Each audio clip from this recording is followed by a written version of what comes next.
SK movies আমাদের কাছে খুব পুরনো একটা নাম। এই ইন্ডাস্ট্রিতে লিডিং যে কয়েকটা হাউস আছে তার মধ্যে অবশ্যই এসকে মুভিজ একজন।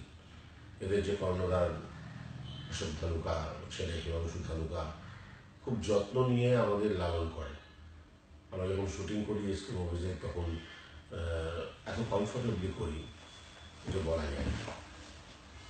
এই এসকে মুভিজ এখন এসকে ইকুইপমেন্টস হাউস করে একটা ওয়াইড স্প্রেড রেঞ্জ আমাদের সামনে পেশ করেছে।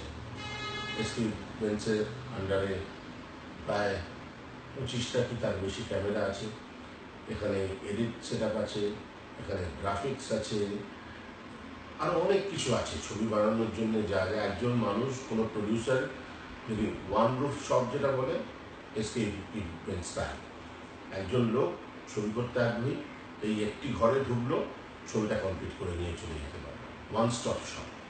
সো এসকে মুভিজ এত বড় একটা রেঞ্জ নিয়ে এসছে। আমি ব্যক্তিগতভাবে খুব চাইবো, আশা করব যে ভবিষ্যতে প্রডিউসাররা এসকে ইকুইপমেন্টসের সঙ্গে কাজ করবে।